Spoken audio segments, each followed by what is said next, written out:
All right, ladies and gentlemen, good evening. We've got some breaking news. Just a handful of minutes ago, it came across my desk that the Seahawks are indeed losing one of their assistant coaches. He is getting a promotion in Tampa Bay.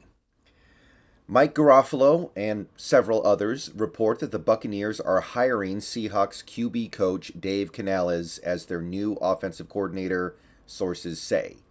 After 13 seasons as an assistant on Pete Carroll's coaching staff, Canales heads to Tampa to run the offense for Todd Bowles, or Bowles, or whatever. But either way, no matter how you pronounce his name, point is, Dave Canales is off to be an OC, and he deserves it. I made that video a handful of, I think just a couple weeks ago, talking about what Dave has done during his time with the Seahawks. And in terms of the longevity combined with the success, you'd be hard-pressed to find another assistant coach on Pete Carroll's staff who was better for the Seahawks than Dave Canales. He's done some awesome work here, and I'm sad to see him go. It's certainly disappointing, although I will say this. In some ways, it is a positive sign that teams are starting to look at the Seahawks coaching staff for coaches that they want to bring into their organizations. Seems like lately that hasn't been happening a ton, and part of the reason why is because we didn't have coaches that were desirable. Well, this offseason, we've got at least one, and we may, in the coming days, have another. We'll see about that. But at the end of the day, you don't like losing good coaches, and Dave Canales has done some really impressive stuff since he's been here, wearing multiple hats. I want to reiterate that. Wide receiver coach. He was the wide receiver coach for a long time.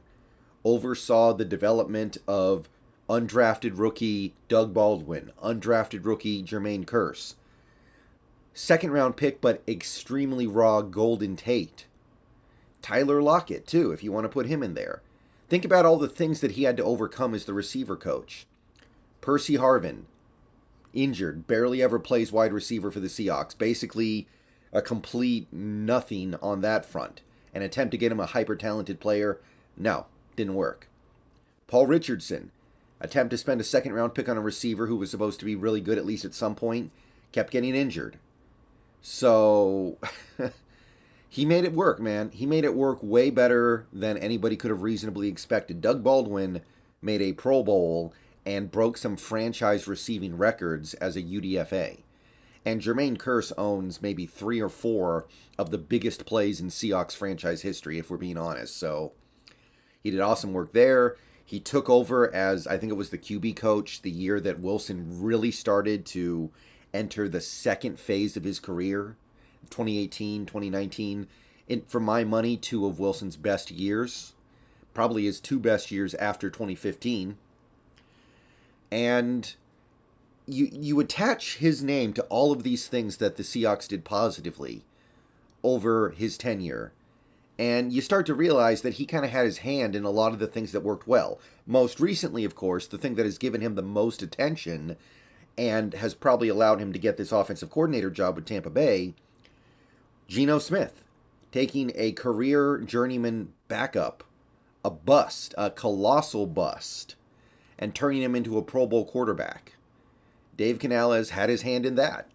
So he had his hand in a lot of positive things for the Seahawks over his tenure here. And while it is cool for him, and he does deserve this opportunity, there's no doubt about it, it is unfortunate to see him go. But yeah, it is official now. He is going to Tampa Bay. Question now is there any possibility that Geno Smith follows him over to Tampa Bay? The answer is not unless Tampa Bay mutilates their salary cap. I want to reiterate this. Tampa Bay is $60 million over the salary cap, and their ability to get under the cap is massively hindered by the fact that they have a $35 million void cap hit on Tom Brady that they can't really do much to get out of. I think they can maybe half and half it across the next 2 years, but then you've got to restructure Chris Godwin, got to restructure Mike Evans, restructure Vita Vea, Shaquille Barrett. You got to restructure everybody. You're really going to do all that for Geno Smith, a good quarterback, but Not exactly. I mean, it's not like bringing in Tom Brady. For Tom Brady, you might mutilate your team a little bit, but I don't know if you do it for Geno Smith. I'm talking about the Tom Brady they got a few years ago, not current Tom Brady. But regardless, you guys see my point here. A lot of people are going to say, okay, the Bucs got Dave Canales. Who's he going to bring with him? And Geno Smith is going to be the most interesting name of those people. I can't see it happening. Tampa Bay would have to do so much crazy stuff, overextend themselves like crazy, and for what? A good quarterback. A really good quarterback, but probably not a great quarterback. So I'm not buying it. But will he bring some other coaches with him to Tampa? Will he bring a player or two that's a little more under the radar with him to Tampa? Possibly. Maybe. You want to take Penny Hart with you to Tampa Bay? I'd appreciate that. You can have him all day. But, yeah, now we wait for news on Sean Desai, but we now have the final word on Dave Canales. He is indeed moving on to Tampa Bay after being with Carroll the entire tenure of Carroll's time here in Seattle. Good luck, Dave Canales, except for when you play the Seahawks, I guess. And, yeah, he deserves it. That's really all I can say about that. Let me know what you think down below. Talk to you guys later tonight. See you on Twitch. If not, see you in the morning tomorrow. Go Hawks.